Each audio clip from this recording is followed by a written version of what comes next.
exchange. At the moment, I think we earn more from selling of gold, which gold is stolen from Congo, but it's just trafficked through Uganda. And that has been part of the reason the shilling has stabilized. Because the gold stolen from Congo is trafficked through Uganda. They go and sell and return with the physical dollars in aircrafts at Entebbe Airport. The Congolese then use the dollars in our markets here. That's why at one time when they put pressure on the president, they didn't want to pay taxes. They said because they can now traffic through Rwanda and through Tanzania. So this is also artificial. But okay, the gold becomes our. Do you agree? See, the economists have theories, and they use those theories to paint pictures. Sometimes I made a response in Parliament. I have also today issued a statement responding to the budget. The ordinary people, the lives of the ordinary people hasn't changed much. And you can read this and many other budgets, and their lives are not going to change. In my presentation as Shadow Minister for Finance, I told government that this budget was not financing, was not meeting the social, economic challenges Uganda is facing. And I did give figures as they are captured in the population and housing census. You have a population of 45.9 million. 62% of that population, which is about 28 million people, are in agriculture. The figures, official figures, show, they keep changing, that about 39% of the population are in subsistence agriculture. 39%. That is about 14 million people. In the budget, that the money supposed directly to help the 14 million people who are in subsistence agriculture is 1 trillion. Each parish will get 100 million, which they will share. If you allow me, I made a response built on two areas. This budget of 72.3 trillion, 27 trillion is going to be debt servicing. But I also, finance didn't provide us with enough information. They tend to hide it. But a bit of it we are able to establish. Because when they tell you they are going to debt service 27 trillion, which I think is about 38% of the budget, then you need to break down the debts that they are paying. What is surprising is that Uganda borrows money to help private people pay their debt. Because let me hear this again. Your government borrows money to help private people pay their debts. In this budget, you have 60 billion that has been given to ROCO. They mismanage their company, but we provided them with 60 billion to go and, because they owe banks about 400 billion shillings. So in the next, I think 5 years, we will be helping ROCO to pay their debt. You have money that you are giving to Democratic Republic of Congo because of our indiscipline when we went to Democratic Republic of Congo and we were taken to the International Court of Justice and lost the case. We were supposed to give Congo a total of 1.2 trillion shillings. So we're paying about 246 billion every. It is in the budget that Kasaija has read. We've given this budget 465 billion to Peneti, constructing Entebbe, constructing Lubowa Hospital. In total, we will give Pineti, because we have so far given about 700 billion. So we're adding up 465, which will bring the total amount we've given to Pineti to about 1.2 trillion. In the budget, you're also giving Mubaji, the Mufti, 14 billion to pay a debt, because he sold Muslim property in Zimbabwe to 2 buyers, and one of them went to court and had been obtained an order to go and attack the National Mosque. So we've now put money for Mubaji in the budget to go and pay debt.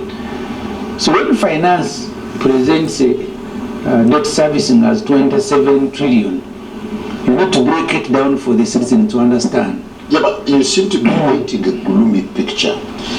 Yes, because you see, what is the beautiful side of this budget? To the extent that you have a budget of 72 trillion. 27 trillion is going to on debt servicing. 8.5 trillion paying salaries for about 400,000 people who work for government.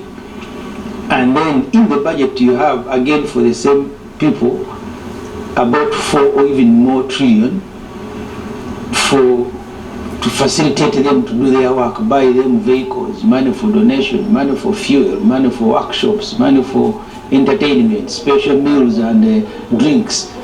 I keep referring to Parliament where I serve. You go to a committee of Parliament, MPs were fairly paid. But in the morning they're going to ferry food, mandazi, commando, everything. You were supposed to be 35 people, only 7 attend a meeting.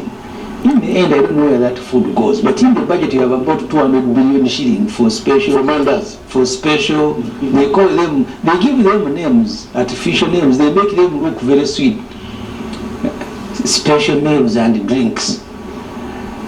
So you are going to spend about 12 trillion on government employees numbering about 400,000 who are less than 1% of the population. So you have 27 debt servicing, 12 trillion, 16% of the budget for government employees, and then you have 7 friends from Pineti to Roko to Mubaji to everybody. In the end, if you look at the structure of the budget as presented and was read today, you have about 28, either 28, 29, which is the recurring money for the items I have mentioned, and if you furniture, what. The money for development in this budget is 6 trillion. Well, I'll get back to you. I'll invite the expert from the ministry, Mr. Henry Sebukera. Yes. You are part of the drafting and everything, to the extent that when I look at the film, we're looking at full monetization of the Ugandan economy through commercial agriculture, industrialization, expanding and broadening services, digital transformation, and market access. But the key areas that you raise here are given a paltry budget. What explains the contrast? Thank you, Simon. And maybe just to correct the question, the key areas of the budget have actually been prioritized and well financed. And that can be actually elaborated with numbers. I wanted to first put the numbers correct, then I can come to the question. First, we have the 72.4 trillion budget for the next financial year, 25-26. It was, to be exact, 72.36. Exactly, so you wish to add even other zeros and numbers. But if you want to make it a bit parsimonious, you say 72.4. 36, okay, you know, depending on how many decimals you want to add to that. But out of that budget, what we have to spend on activities of government, both development and recurrent activities, is actually 43.6 trillion out of the 72.4 trillion. Now, the rest of the money is going to areas of debt servicing. 27 as part of the put, but I want to put also the 27 into perspective. Part of the 27 is about 10 trillion, which is not the debt servicing, but the domestic debt refinancing, which is just a restructuring of our debt, that you can substitute short-term debt for long-term debt. So that's why I wanted to put the 27 trillion figure into perspective. But Simon, if you allow me to speak to the prioritization of the budget, especially the context you've given of the thing, out of that 43 trillion that is available to finance activities of the budget, 4.1 trillion is going to finance what we call the ATMs. As Uganda is driving towards attaining a $500 million economy, it has prioritized what we are calling the ATMs and enablers. Those are the engines that are going to drive us to the $500 million economy. The key question, what are the ATMs? The ATMs include agro-industrialization, tourism development, minerals, including oil and gas, and then we have the tourism development, we have the science, technology, and innovation, including ICT, but also our creative arts. And if you read the budget, these have been allocated 4.1 trillion. And we could go into the specifics of exactly what is being financed within the 4.1 trillion.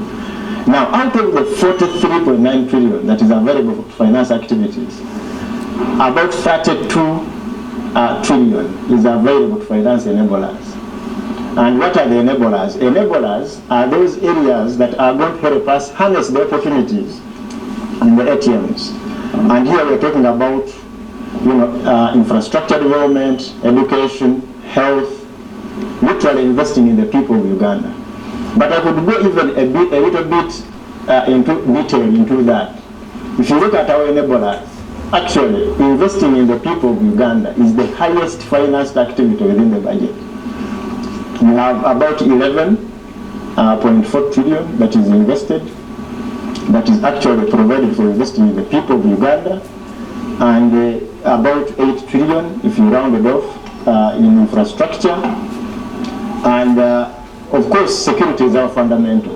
So we provide 9 point something trillion? Because it is the bedrock upon which we build 9.9, right? 9.9 billion. Trillion, yes. 9.9 trillion. But I wanted to make a point that it is very good, and I wanted to end with this point. It is very important for us to understand the structure of our budget as Ugandans. It is very easy for us to say we are investing so little in development and so much in recurrent expenditure. If you look at the structure of our recurrent expenditure of 32 trillion, much of it is actually going to buying medicines. We categorize our medicines, the 700, almost 800 billion we spend in buying medicines under national medical stores is actually money we report as recurrent expenditure. The 1 trillion that we invest in PDM activities, which is actually supporting the people in agriculture and agro-industry, is also reported as development as recurrent expenditure. So the financing we give to Uganda Development Bank, UDC, the capitalization of our financial institutions, and other wealth creation funds amounting to about 3.1 trillion is also categorized as recurrent expenditure. So I wanted to reiterate your question that actually this budget is prioritizing financing to wealth creation, to enhance job creation for Ugandans, with industrialization being the vehicle to achieve that. Well, thank you very much. We're also joined by Honorable Geoffrey Ekanya, Member of Parliament, Toro Municipality. Good to have you. Thank you very much. Toro County. Toro County, they're quite a number. Sorry for the mistake. Well, Julius, rosy figures budget rituals and everything, what adds up and what doesn't add up in this budget 2025-2026, and does it pass the mark of a pro-people budget? Yeah, I think that's a good question. I mean, I've looked at these numbers for a very long time, and what I've decided to do is to move away from this recurrent expenditure and development expenditure, because it is extremely misleading. Because previously we'd say, hey, recurrent expenditure, these are operations, and then you find people put in medicine, this is recurrent expenditure. Then you find the interest payments, it's also recurrent expenditure. But then that's where you find the special meals, donations, travel abroad. So what we have decided is that let us look at productive items in the budget and those that are non-productive, and that can give us a picture of where this budget can take us. So you want to look at productive items as those that are likely to address the ordinary person's needs. Those items that are likely to where an ordinary person is likely to interface, probably directly, even if it's indirect, but it's like a public good that people are going to benefit from this. So take for example, I would say that the salary of a permanent secretary and the salary of a teacher and the medical doctor, I would refer you to see that my doctors and teachers are very highly paid. The permanent secretary can do critical work to balance the books. I want a traffic officer, for example. Really, once I went on the traffic officer, I know, here returns to investment, and so you interpreted it ordinarily. Yes, that's what I want. So at the end of the day, the ordinary person, that's what he's going to look at. The ordinary person probably is going to say, where are the seedlings? Do I have them? Are they the right seedlings? That's the extension worker. Is the extension worker near me? Can I be able to consult and I get the best advice? So based on that, then you begin to follow the money and say, okay, where is this money going? And I think that's from where I begin to say, okay, I think we are having some challenges, although here we are progressing. So now, once those items are put in place and you put it aside and put the other ones that are not productive, then you begin to ask yourself, so how do we balance in terms of who gets what and who doesn't get what? What I've realized right now is that there are a number of very good proposals in this budget. One thing I saw today was that there was a very huge attempt to account for this end of the financial year, and that is something that has been missing in some of the speeches.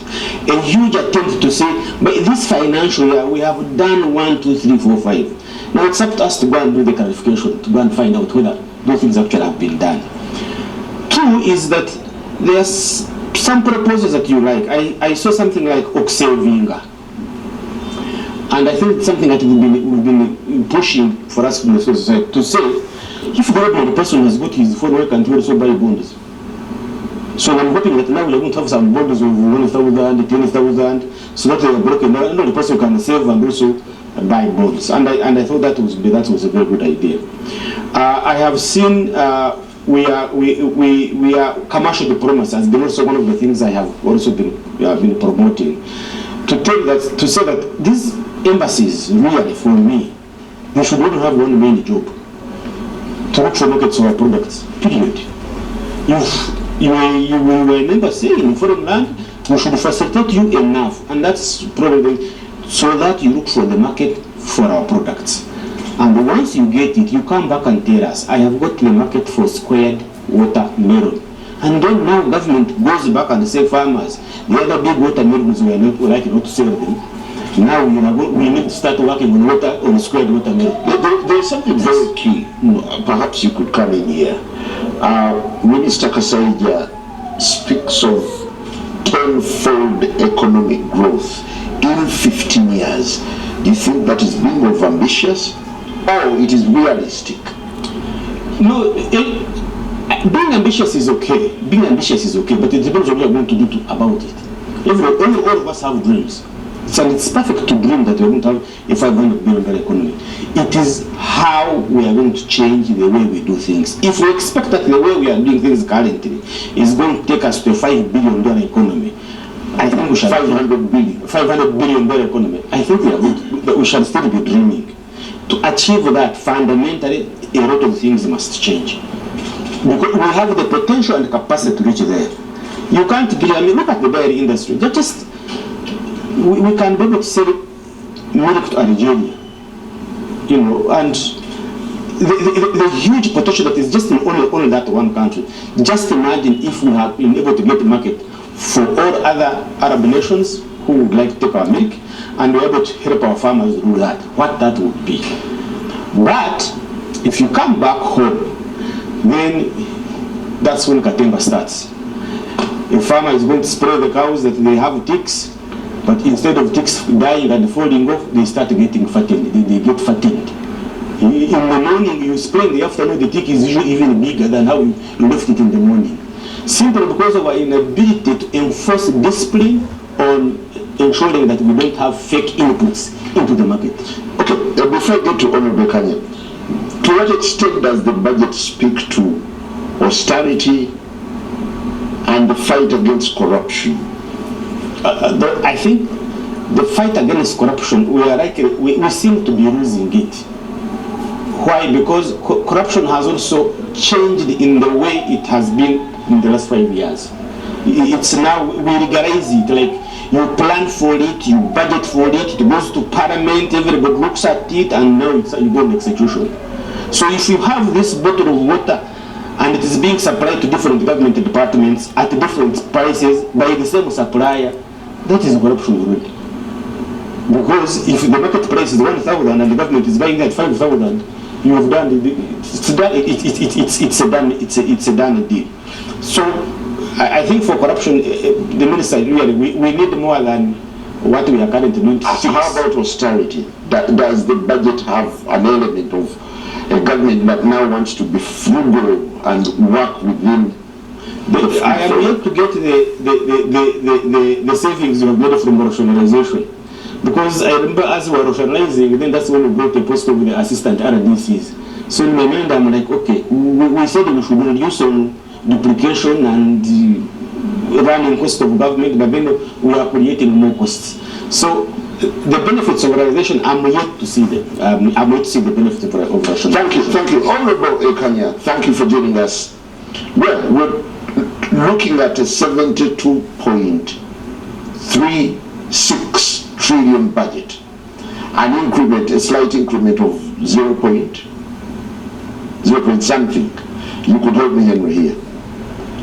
From 71. Yeah, from 71 to 72 point.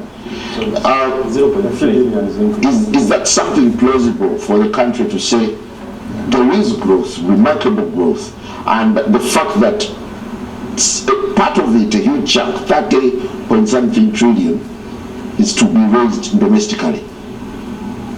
You see, for the last 4 years, you know, ordinarily this is a budget that would be driven for government to account for the manifesto of the last 4 years. Now we are heading to another election. But because the numbers have not been adding up, the budget for the last 4 years, the numbers have not been adding up from the budget reading to final budget implementation. That's why you see the numbers in terms of from 71 to 72.3, and I can assure you that by the end of this financial year, we might have supplementary and the budget might be revised by even 4 or 5 trillion shillings, and the number may go up. But you see, by and large, in terms so you anticipate it's going to 76? It might go 76, 75 there. Because this election year, and even for the last 2 financial years, numbers have been increasing in terms of new supplementaries. Part of the reason why the numbers, they give figures that are impressive, so that they can use within the 33%, they can get the resource that they need for issues that they do not want us to debate and discuss it. But by and large, the politics determine the budget priority worldwide. But the politics of this country cannot determine the budget priority, because oppositions have been weakened deliberately. So you find that government sets up the budget priority for it to survive, because there are no strong institutions that can challenge a serious government, knowing that we are heading to election year, will know that what are the key issues that will determine the victory in next election. Issues of job, issues of inflation, issues of market, issues of infrastructure. But in this budget, most of the item my brother is talking about are the 3 trillion, 5 trillion for infrastructure. Most of those programs are multi-year programs. They read it in the 2024, 2025, now it's 2025, 2026. These are multi-year programs that are rolled over. And in terms of implementation is about 30, even 20%, or even zero in some programs. So Matia Kasai are talking about 5 trillion for education. Some of these are World Bank, ADB funded programs that have stayed in the shell for the last 5 years. Or 3-4 years. You want to say there is a lot of deception in the budget? I'm telling you facts, the records are there. Loans that were approved that government has not implemented for the last 3-4 years, and government is paying commitment fees. It's huge, the records are there. But by and large, then you go down to the real life of people. Yes, poverty level has decreased from 25 to 16. But you go down in my village in Merikiti, more people are sleeping hungry. But you see, these are aggregate numbers of few people who are in Kampala, few people who might be in some parts of Mbale, some parts of Jinja.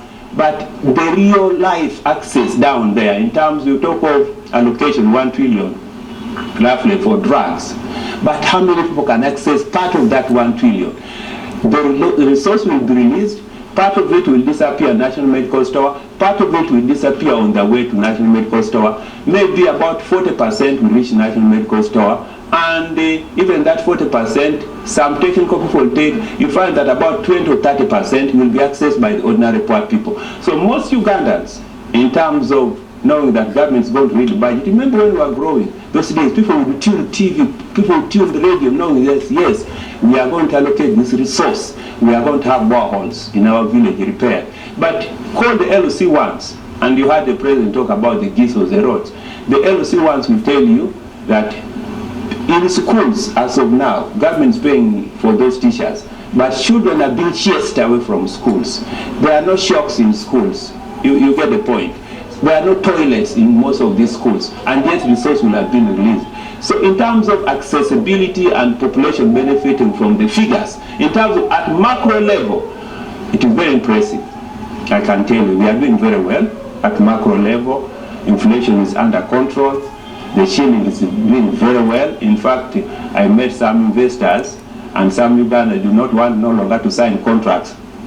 About a year ago, people are preferring to sign contracts to be paid in USD. But as of today, most business people prefer to sign to be paid in UGX because the shilling has really appreciated. Part of the reason the shilling has appreciated is because of good macroeconomic policy. There I give government credit. Because you see, in terms of our import receipts and export receipts, we get more than $10 billion coming in, and others are coming in informally because of open capital account. Refugees, in market where you stay, you have all these Eritreans, all these Somalis, bringing in foreign currency.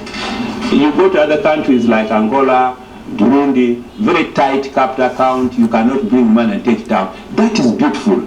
But down in terms of real population, feeling the impact of the budget, the situation is totally different. So, government needs the purpose upon which we agree to declare the total figure of debt and the total collection was to increase the level of transparency. Beautiful. Thank you. Thank you. Honorable Ssemuju, how do we go beyond the figures to the reality? Yeah. What makes the budget this year's 2025-26 unique is that it's election year, and we've also just had the scrapping of some of the agencies, the wrappings. You see, the rationalization, if you speak to government people quietly, they were driven into it without enough and necessary studies. I'll give you an example. Work in Entebbe was merged with the Wildlife Authority, and we were told they are going to reduce on staff and budget. People who are looking at after those animals in Entebbe, all the numbers remain. It became, I think, a department, but their salaries went up because they were merged with the UWA, whose salaries were higher. So immediately the budget went up. That was the case with the population, which I think went to National Planning Authority and others. When we are meeting government people, these people in finance, they will come here and posture that there was $1 trillion to save. You then ask them, so if you saved it, where have you allocated it? So some of the policies, and as the civil society has said, the president now has 650 RDCs. Each of those RDCs will require a brand new pickup, some policemen and secretaries. So the budget of State House inevitably now goes up because in the past it has averaged about 500 billion. It is this financial year it is hit $1 trillion. So if you want to understand these figures, you go to the population. You have 62% of the population, as I said earlier, in agriculture. That's about 28 million people. He has told you that the priority of agro-industrialization or agro-processing, tourism, science, and that they are going to put there 4 trillion. In a budget of 72 trillion, they are going to spend 4 trillion on the key priorities in the budget. That tells you the story. But if you want to break it down, then you go to the actual expenditure. I have told, look at local government. Local government, this financial year we are concluding, local government has a budget of about 6 trillion. 5.4 trillion is salaries and other recurring. The money that is available to go for development in local government is about 600 billion. And that is evident. I saw you here, you were profiling Gulu. I was in Gulu State, I was in Gulu District.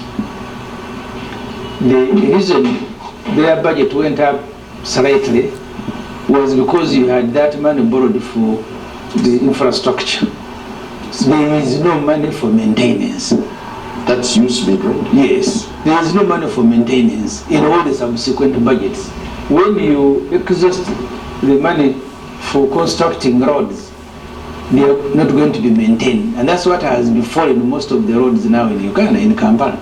We have now just borrowed money from the World Bank for the Kampala Metropolitan to do some roads. But these municipalities that are benefiting, they have no money for maintenance. So the figures in the budget, when they are thrown in your faces, you'll actually think that they mean something. Let me give you an example, Njala. If you look at the money we earn, the foreign exchange, at the moment, I think we earn more from selling of gold, which gold is stolen from Congo, but it's just trafficked through Uganda. And that has been part of the reason the shilling has stabilized. Because the gold stolen from Congo is trafficked through Uganda. They go and sell and return with the physical dollars in aircrafts at Entebbe Airport. The Congolese then use the dollars in our markets here. That's why at one time when they put pressure on the president, they didn't want to pay taxes. They said because they can now traffic through Rwanda and through Tanzania. So this is also artificial. But okay, the gold becomes our number one foreign exchange earner. Then it followed by tourism. The point that I want to make is that remittance from Ugandans working outside now becomes number 3. And here is the problem. You go to the Middle East, Dubai alone, Pakistan sells mango worth $100 million to Pakistan. I mean, Pakistan sells mango worth $100 million to Dubai. The last time I visited Dubai, they now have even Kenyan mango, and they are labeled Kenyan mango. What is available in all these markets in the Middle East where they have a lot of money? You even see an American president visiting Saudi Arabia, visiting Qatar, because they have a lot of money. We are only excelling in exporting their maids. That's the biggest export that this technical advisors budget provide. Exporting maids and drivers and askaris to the Middle East. I think now we've hit about more than 1 million maids we are exporting. Pakistan and Kenya exporting their mango. You have 62% of your population in agriculture. And in the budget, official reports from finance, from Lagos, would only of the 62%, 28 million people are in agriculture, only 2% are doing irrigation. The rest are still hoeing kwa mkono. Uganda receives the highest amount of rainfall in the world. Every 50 kilometers that you travel, you will find a water body, either a lake or a river. But we cannot exploit, we cannot move that water to farms. So as a result, when you have a smallest change in the weather condition, you are in a crisis. What government should have been providing? I mean, how much was allocated to agriculture?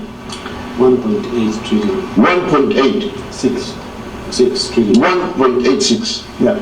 But that's the key priority in the budget. And then you have the president, this financial year, at his residence State House, he has 1 trillion, including 500 billion classified. And the Parliament has 1.3. Parliament, I think about 1 trillion. 1 trillion, that's the budget of Parliament. Of course, I have told you here many times, if you had the opportunity, I would use that Parliament by more than 60%. I have told you part of the budget, because you want to look at the budget of all these institutions. Don't forget what this money does. You have money that is going to do workshops and seminars, money for donation, travel abroad. You have travel inland for Parliament, not for all the government agencies. Travel inland, these people you see in pickups going to check on the animals in Ankole Bay. 976 billion travel inland. Consultancy, 633 billion. Remember, agriculture, what did he say they have provided? 1.8. Now 1.86. Travel inland, 976.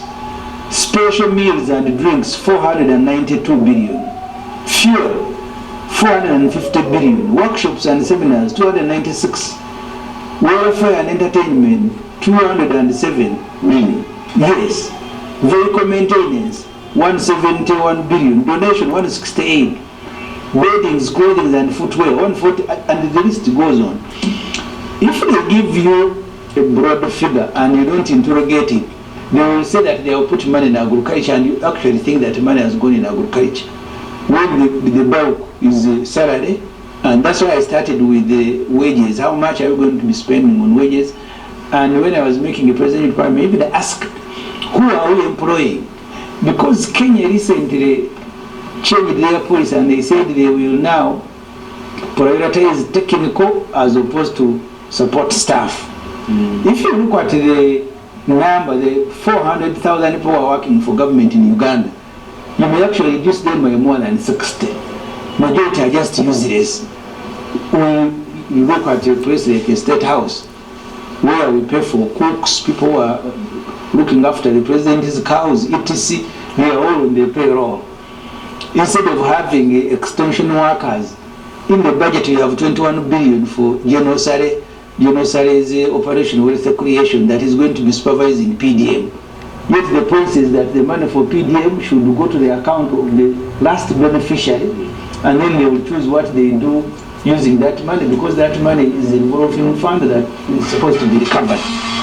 So if you don't go down to understand the details of where the money finally ends, they will tell you agriculture 1.8, and you will go home to sleep thinking that actually that 1.8 has gone into agriculture. Well, it will end up in Kampala constructing apartments. we will still be asking, the figures lie. We take a break. State of affairs, should Ugandans brace themselves for tight times as now government seeks to get more money from local revenue? And how tenable is it? Well, Henry, we're looking at a budget that speaks so well of agriculture, that has a lot of hope in agriculture, yet the investment is very minimal and dismal, to say the least. What a contradiction. Thank you, Simon, and that's a very good question, I would say. I think it's very important for us as government to actually explain more about the structure of our budget. Before I get to that, in particular on agriculture, let me start with the general structure of the budget. Now, while we see a budget that seems not to have grown significantly, in real terms, the budget has actually significantly grown. We have a budget of about 72.4 trillion, increasing from about 71.9, maybe about 500 billion increase. But I want you to recall that in the budget for the year we are ending, we had about 7.78 trillion that we are clearing the Bank of Uganda debt. Now, all of that money that we are using, all of the money that we had allocated to pay the Bank of Uganda debt has now been used to actually allocate to priorities. You might need to answer. So in absolute priorities, I'm coming to that, and I've not lost it. Now, we have had these discussions with Honorable Ssemuju a number of times in the committee, so I'll come to it. I know why he's asking. So, but the message I wanted to pass is that absolutely the budget has significantly increased. We have about 8 trillion additional investment in key priorities. Now, I also wanted to answer the question of the structure of budget. Now, I want you to note that, for example, our investment in agriculture of 1.86 does not include the money we are putting in PDM of 1 trillion. But where is money for PDM going? It's actually going to the farmers. You may actually not trace it. And the government has put in place very strong mechanisms to actually trace beneficiaries by national identification number. And for example, right now, Simon, if you are interested in knowing a beneficiary in your village of PDM, you are able to trace using an application. Henry. And for example, Henry, yes. If a beneficiary in my village, my parish, we have not got PDM, but if the neighboring parish got the PDM money and bought iron sheets and put up a house, do you call that agriculture? No, what I wanted to tell you is that the numbers, if you look at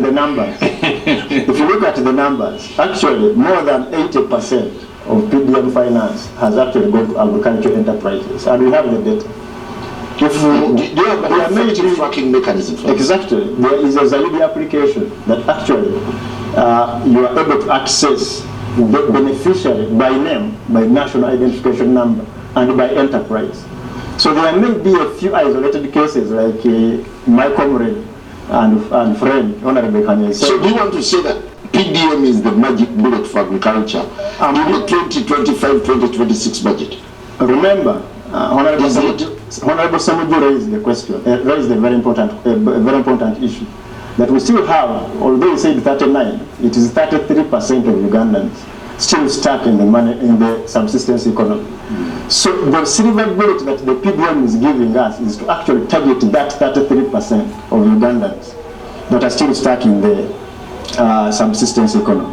And that's what makes PDM a very important component of our agro-industrialization agenda. But let me make the point, Simon.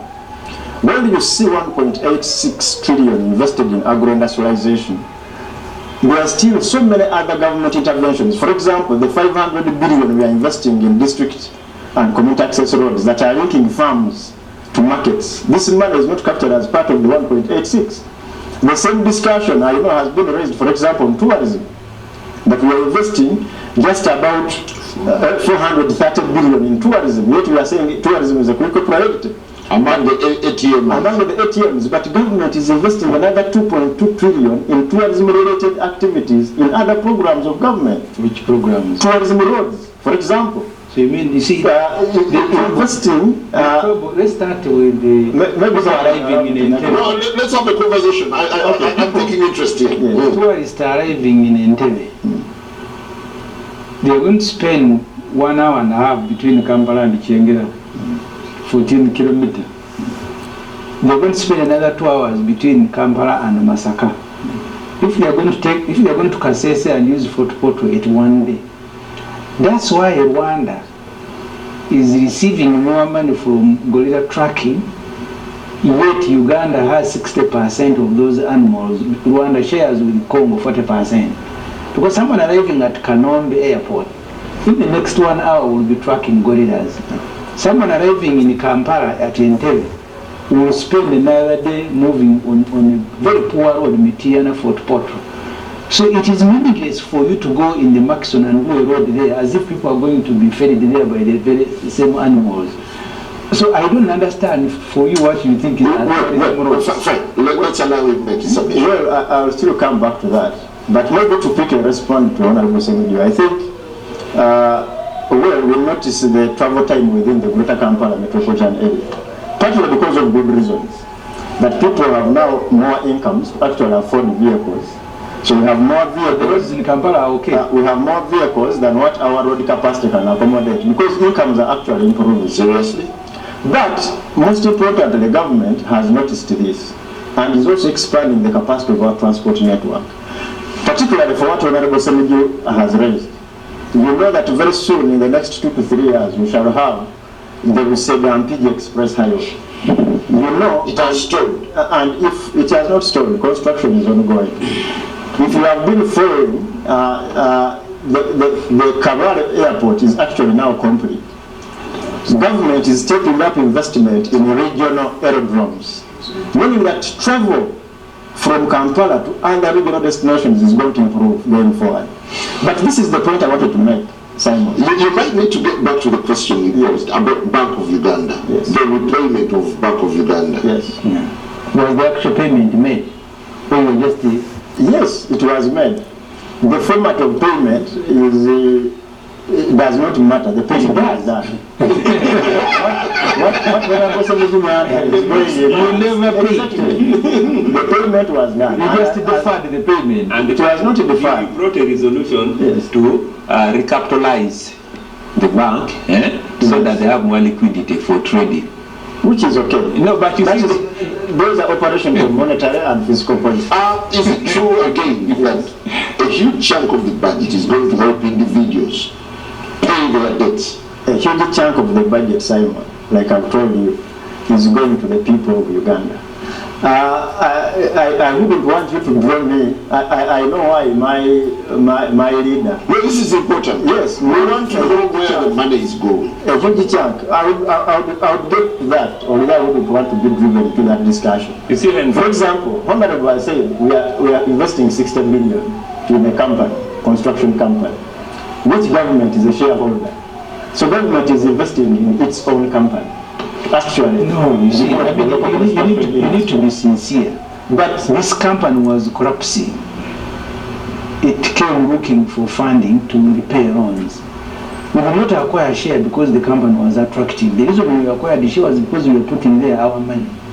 We have put 700 trillion in Angola. No, 700 billion. 700 billion, where we don't even have any formal relationship. You ask them, they say they are still trying to negotiate a memorandum of understanding.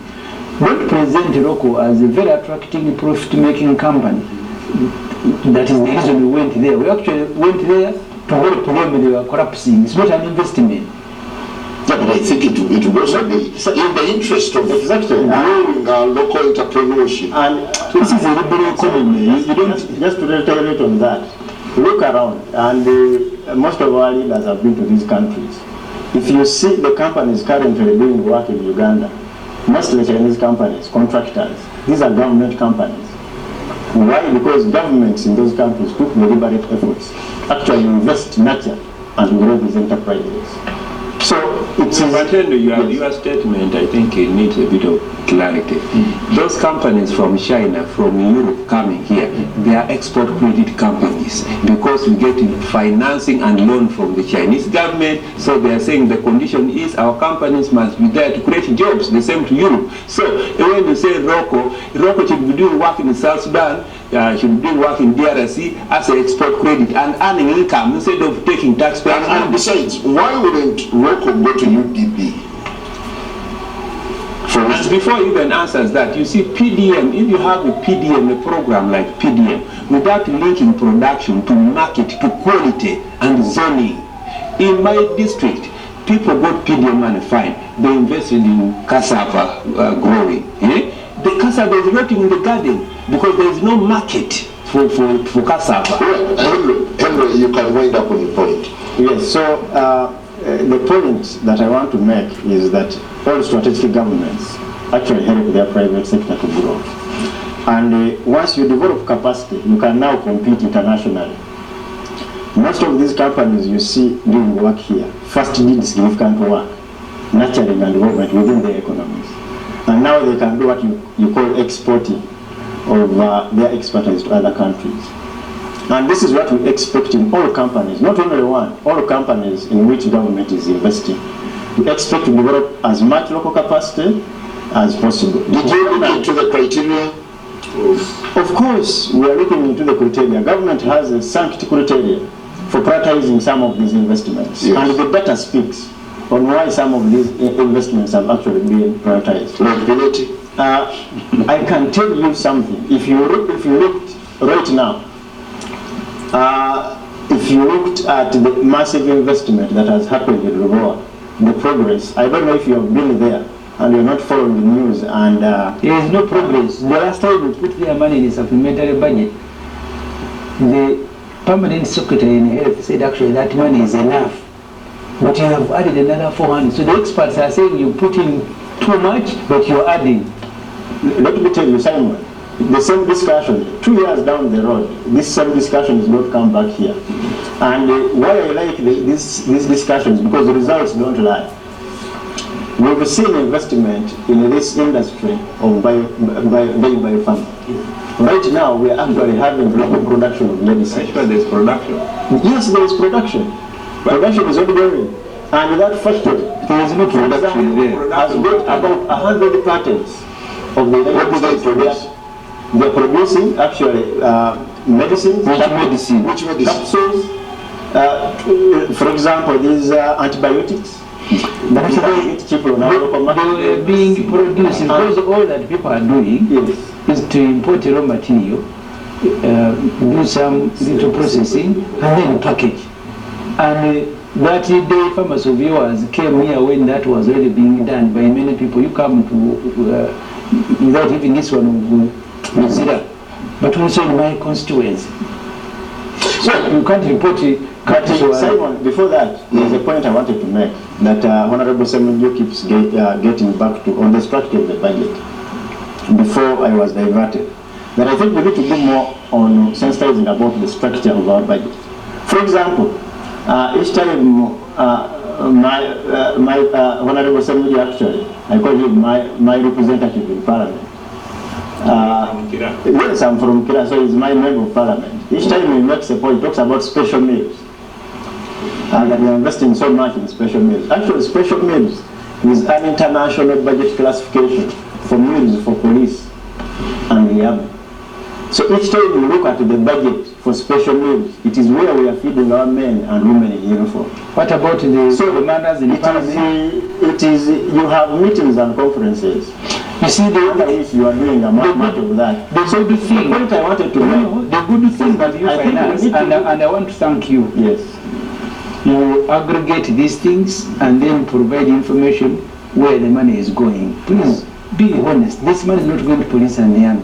It is. You can bring that item and you see that every single government department has special means from State House to Parliament to Judiciary to everybody. It's not the army and the police. And this information is provided by you. Yes. It's not that we have done any discovery. Well, Henry, I want to come to you. Maybe we are policemen now at Parliament. When you want to when you're looking at this budget critically, do you see a shift in priorities where government wants to put more money?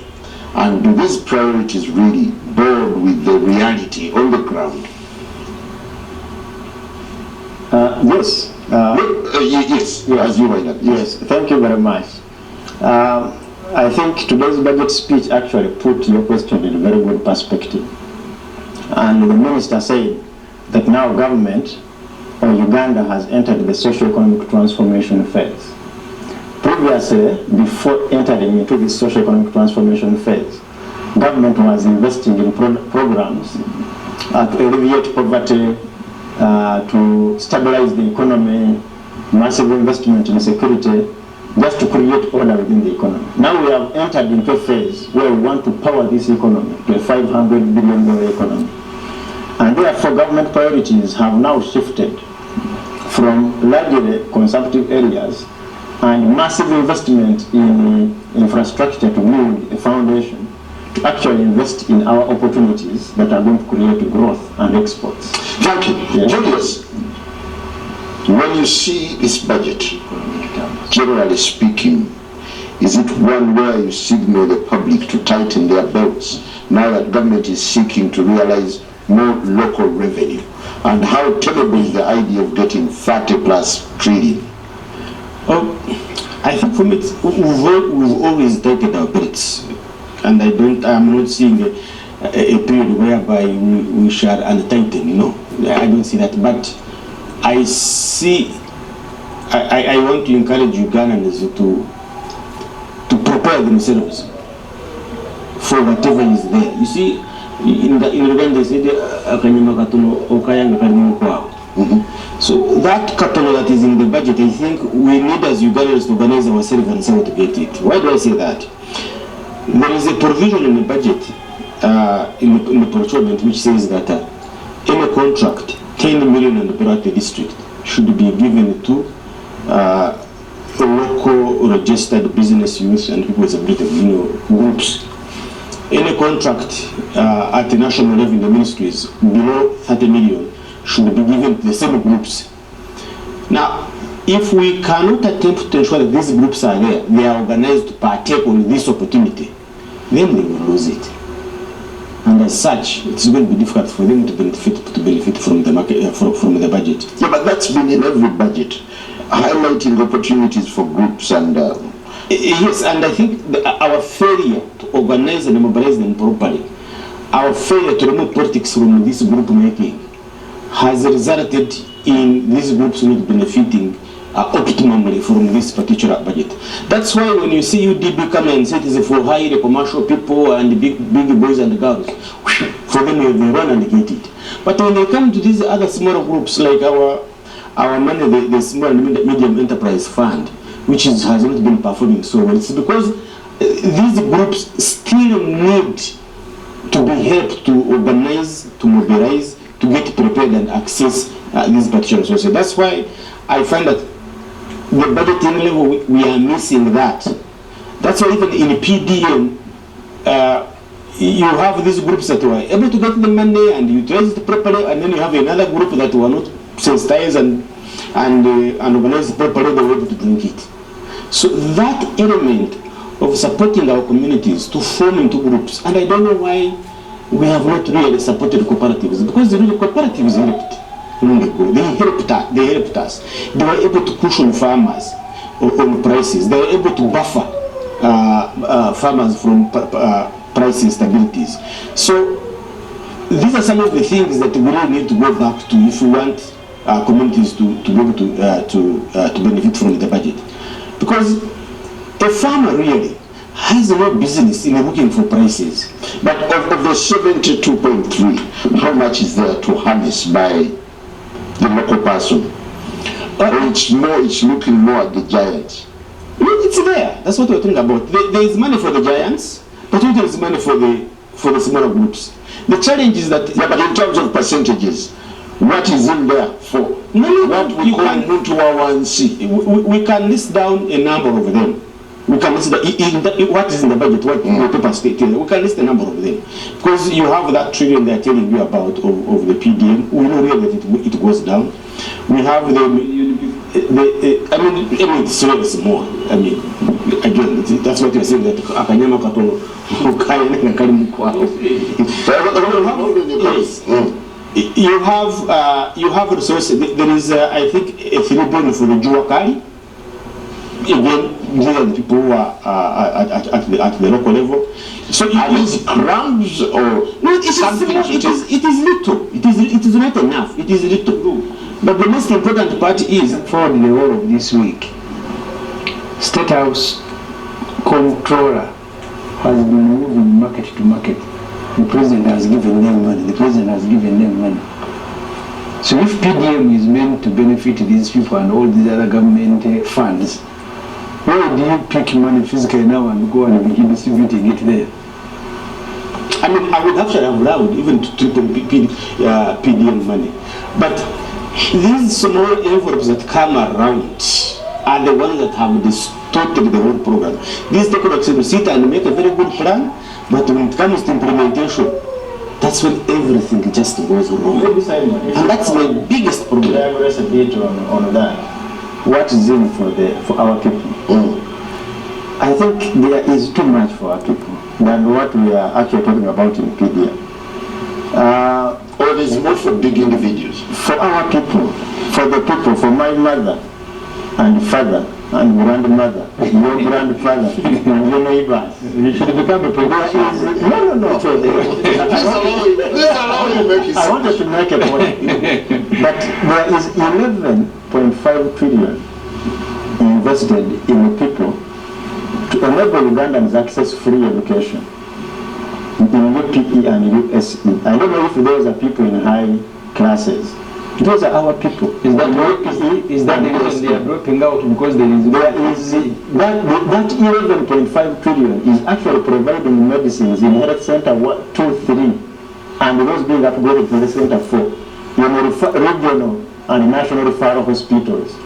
If you go in those hospitals, the high people are actually not lining up in those hospitals. These are my mother, father, and your neighbors within your villages.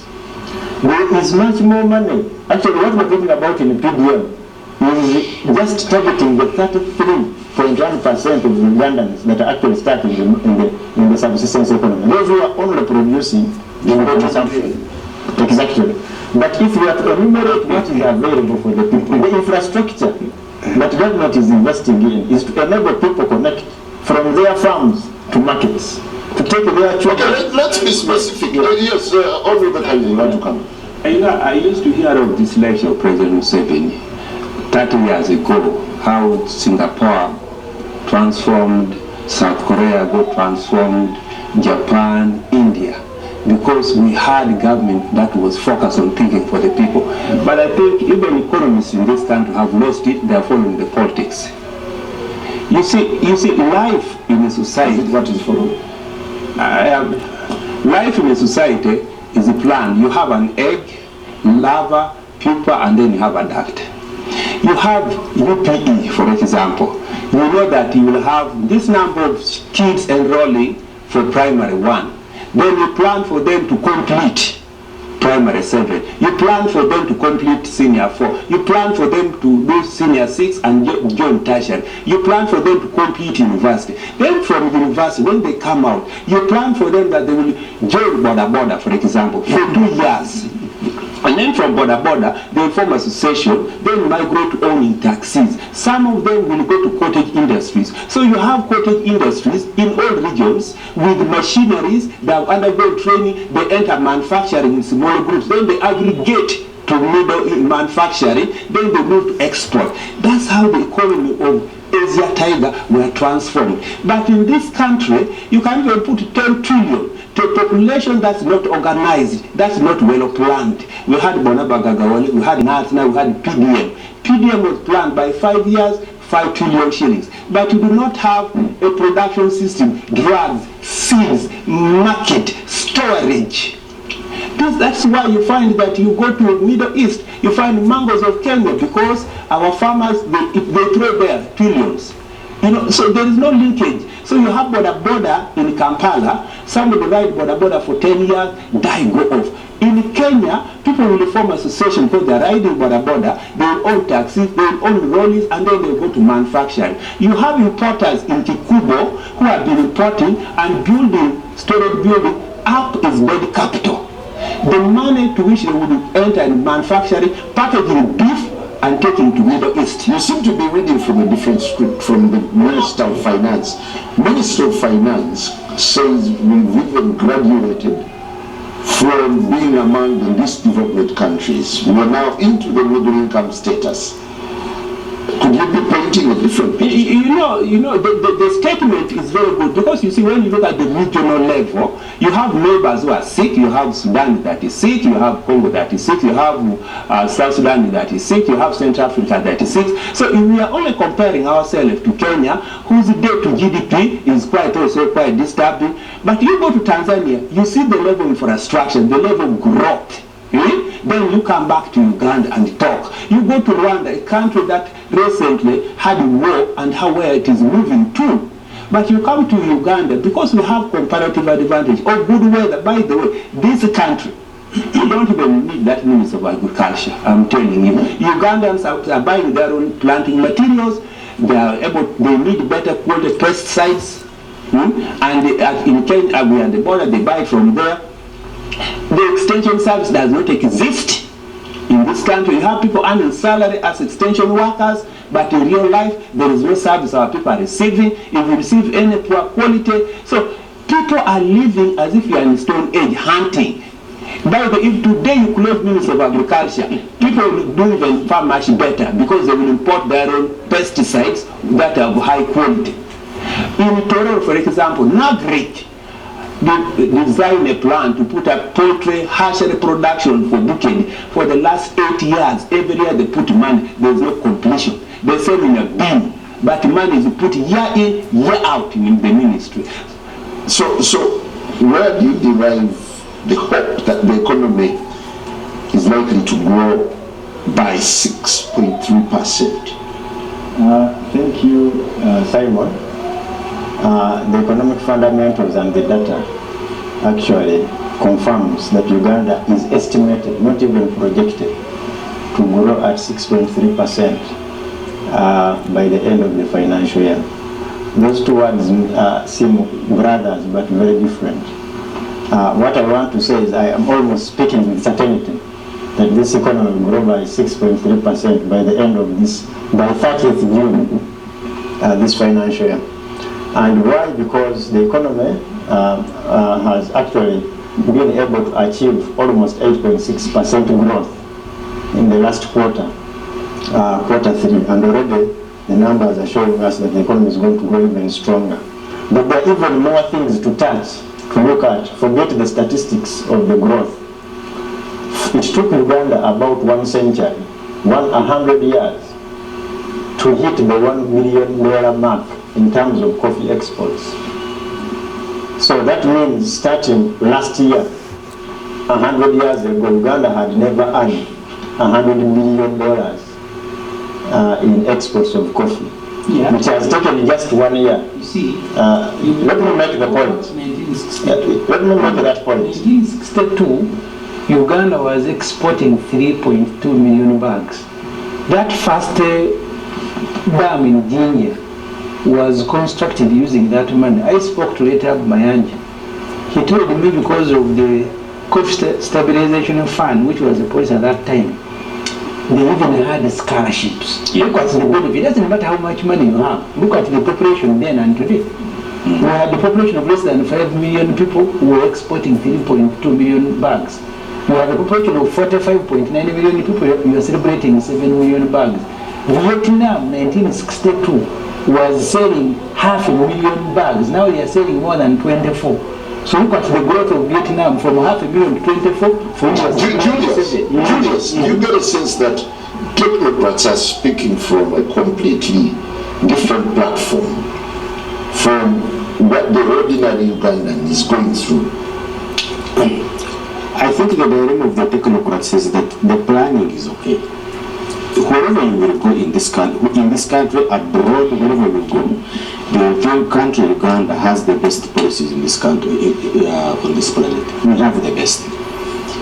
Why? Because the brains behind this is competent enough to do that. The challenge when it comes to implementation. And if we never fix that, we'll never get out of where we are currently. And I'll give you a few examples.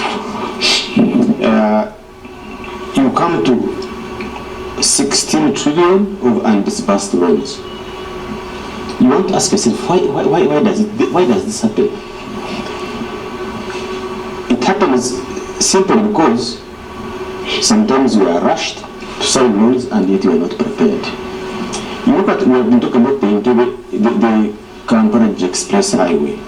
The Parliamentary Express Highway is that the plan will design, everything is well okay, but to compensate Ugandans on this road is extremely very difficult.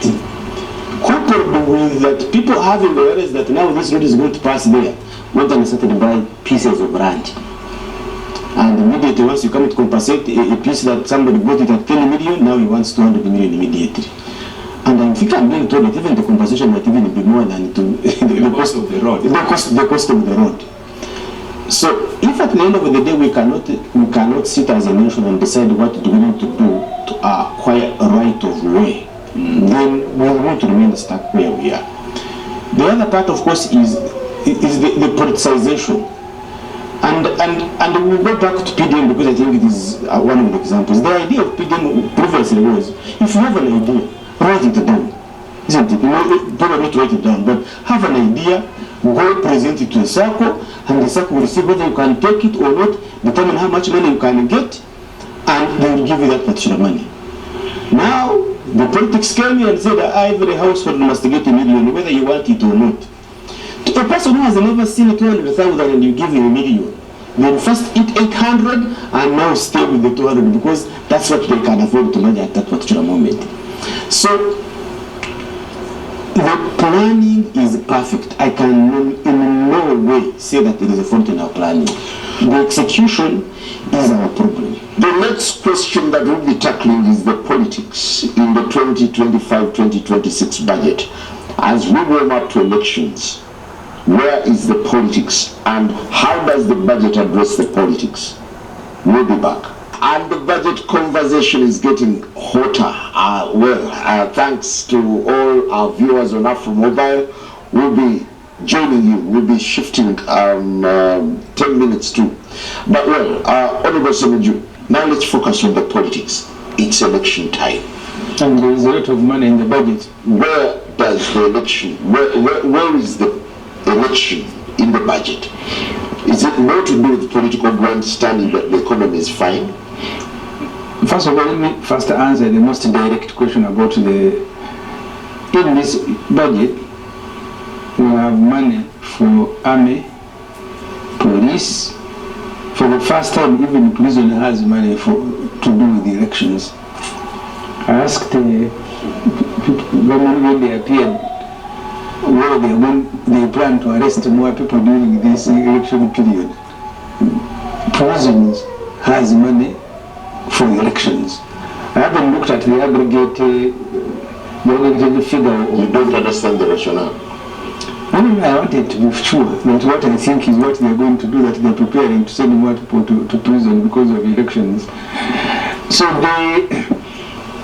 I don't think the budget, the structure of the budget has changed because of the election. The president and his finance ministers and their technical have been consistent every year, reporting marvelous performance, reporting because PDM started 2020 so far now dispersed about 3 trillion. There is another 1 trillion in this budget will be making 4 years, I think. The money from yoga had been removed at one time, they reinstated it. All these funds for youth livelihood fund and so on and so forth. But the declaration at Koro of so much You also need to go and look at two things: the budget performance itself. The Auditor General has done studies. We've looked at all these studies. 2022, I think 2021, 2022, the total budget must have been about 56 trillion. But the actual money that was realized for spending was about 43 trillion. 2020 to 2023, Parliament passed a budget of 61 trillion, but the money that was collected from taxes and borrowed was 48 trillion. Because those two things, this budget of 72 trillion, be sure that this government will not get more than 55 trillion. So part of it is theory. But the actual money that URA, because URA in this budget has been given a target of 34 trillion. On average, revenue has been growing by about 2 trillion. I think now we're at about 26 trillion. That's what URA is collecting, about 25. Now they're going to 34. It is not possible. Revenue has been growing by about 2 trillion, 1 point something. But they exaggerate the figure, and that's why we grew from about 61 to 72. I don't know what miracle had happened. Now they are stuck. They can't reduce the budget to 60. They look funny, so they will grow it by some billions every year to create an inflation. So in terms of budget performance, but also in terms of the release between the sectors, there are some sectors where the release at the end of the financial year has remained about 60 to 70, and sectors where the release, like a state house, is more than 104%. The release is more than what is even budgeted for. So this 72 trillion budget, be sure that the amount of money that will be available, because if you look at the documents supplied by them to Parliament, we have said that the financial markets are also not friendly, because in Europe people are focusing on their own economies because of the turbulence, turbulence caused by sometimes leaders like Trump and so on and so forth. They no longer have as much money to lend to us available, but they also restricted it. In the domestic markets here, we plan next year, I think, to borrow 23 trillion. That's what they are. Domestically? Yeah, but domestic is also not domestic. Because you have 24 banks, 20 of those banks are also foreign banks. When you borrow from Stanbic, you're not borrowing domestically. That's because the bank has an headquarter here. Sometimes they even go to South Africa to bring money to lend to you. Because in the budget, this financial year, these banks are going to collect 11 trillion interest alone. China, which is now our... Just a second. We are not repaying the loans, but we are clearing interest. We are doing both. But interest, because we keep borrowing this short-term borrowing to finance the budget, this financial year ending this month, interest payment is 11 trillion. Which is more than 33% of total revenue collected.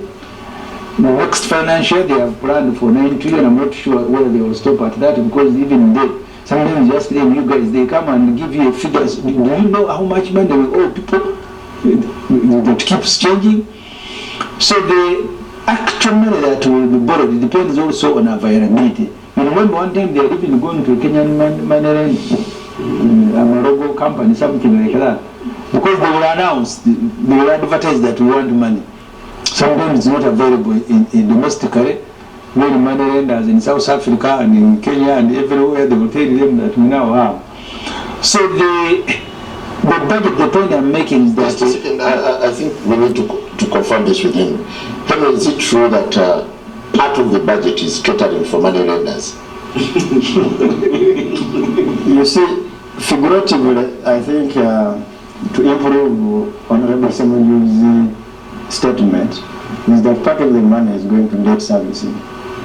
Whether my colleagues, my neighbors represents in Sierra understand the term money lenders better than lenders. That's loan sharks. No, that's not correct. Kenya was not a financial institution. And the government does not have a financing contract with Amaro. But we got a lot of that which we rejected. And the cost. Okay, now what I can say is I don't have data on money sharks. and what Simon actually invited me to do is to share the data. So that data is not there as part of government data, exactly. But if it is a good statement to call lenders lenders to government as money lenders, maybe. But what is true is that actually government, part of the money is to service our debt, and Uganda is known as one of the best countries. Okay, what's the good in domestic borrowing, and what has brought us this far? That's a very good message. And Simon, this links well to Uganda's socio-economic development strategy. Government actually has been intentional on growing the local private sector. So what government does, it uses the left hand to go to the commercial banks, borrows money at 17.7%, uses the right hand to put this money in UDB and other wealth creation funds, and gives money to the private sector at very low or almost zero interest rate. And that's what makes Uganda's domestic borrowing very unique. Because government is borrowing to actually issue money to the private sector at lower cost. So you have private sector. So it's strategic. It's strategic borrowing. You hit a wall and... Not necessarily. For example, this part of the borrowing government is doing is actually what we are investing. Is what you want to come in here. Yes. You see, it is disturbing. Worldwide it is known that when government borrows from private sector, you crowd out the competitive, productive private sector. Because all commercial banks prefer to lend to government because government will pay. So government will borrow at 17%, then it will give to local. You get the point.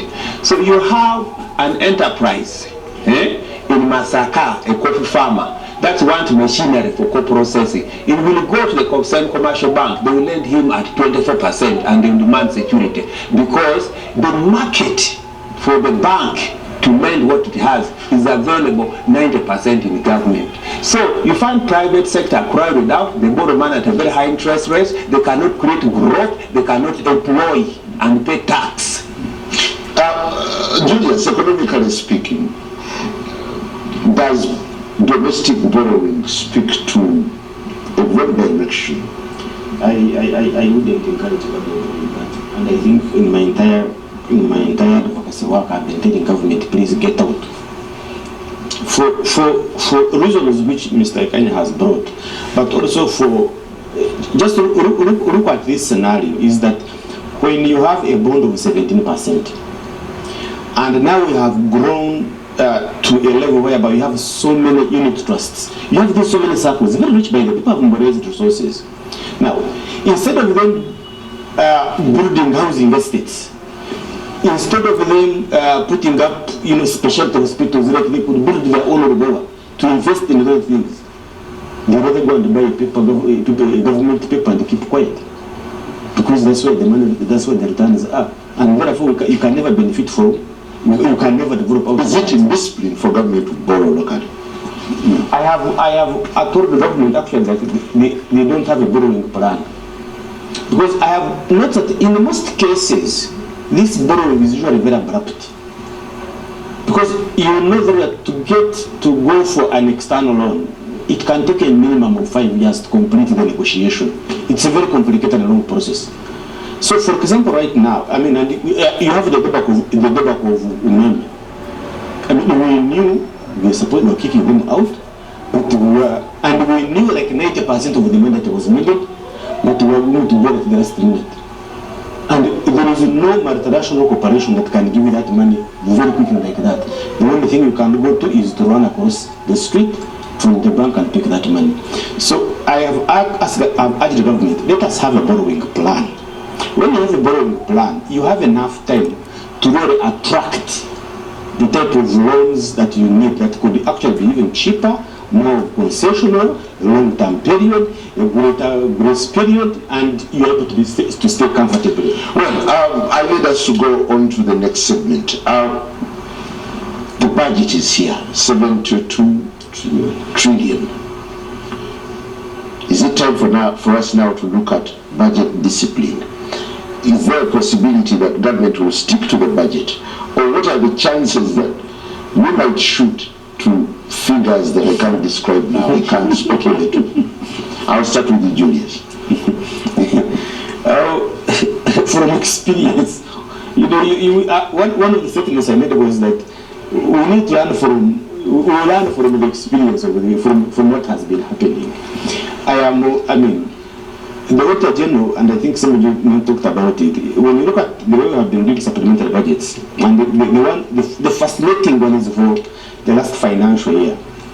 Our budget was 52 trillion, then the supplementary budget came in, it went to 61 trillion. But at the end of the day, we only spent 48. An indication that we never even actually needed a supplementary budget in the first place. So that shows the planning, but also high level of indiscipline. The other element I am fearing in terms of our challenge are the domestic areas. That accounting officers continuously are committing government, even when they don't have money. And I'm glad even today the speaker talked about it. That commitment controls in this government are weakening. And as such, we are likely to see more domestic areas piling up. We are looking at the 1.4 that they have allocated for. But it is 13 trillion of domestic area that is out there. I would not be surprised by the end of the next financial year we should have added more. The other big discipline that we have for me is our inability to execute programs and projects on time. And what I have realized in most cases is that the problems are self-inflicted. Why do you want to start a project for everyone's sake that you are not ready for? It is basic knowledge. And yet, there are sectors that are actually doing so well. So that is an area that is going to, and I've seen huge amounts of money in infrastructure, especially SGR, in the roads, and that's where we've been having so many problems. So that's a challenge which I think we need to fix. If we can't, let us do what we can. Why should we do multiple projects? Thank you. Henry, you were technical advisor on budget. Yeah. How do you confront the monster of supplementaries after supplementary? Thank you, Simon. I think the legislators, in drafting the Public Finance Management Act, foresaw a number of grounds under which government would need supplementary expenditure, and made provisions as such in the Act.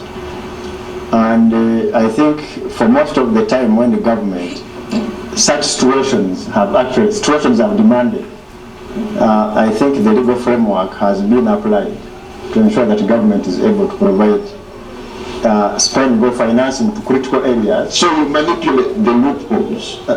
I'm coming to that. So that the government is able to respond to the critical need in form of supplementary expenditure. And but the data I want Simon to pick is over time, actually government has implemented measures to improve spending and reduce the growth in supplementary expenditures. But there are some aspects of those expenditures that we cannot guard against, especially which the law provides on emergencies or critical needs that arise that government must respond to. So in terms of whether actually there's no loophole that government is using or taking advantage of, but rather the legislative loophole. No, there's no legislative loophole. Otherwise, Honorable Ssemuju, my member of Parliament and others would have closed that loophole. It's just that the circumstances demand that government must respond, and as a responsible government, that window of supplementary is available. Honorable Ssemuju, what would turn government's appetite for supplementaries? On page 8 of the medium-term debt management strategy, finance itself is complaining against expenditure expenditure requirements against the realistic revenue projection, which is raising the fiscal deficit and leading to more borrowing. This is I don't know whether they're comparing against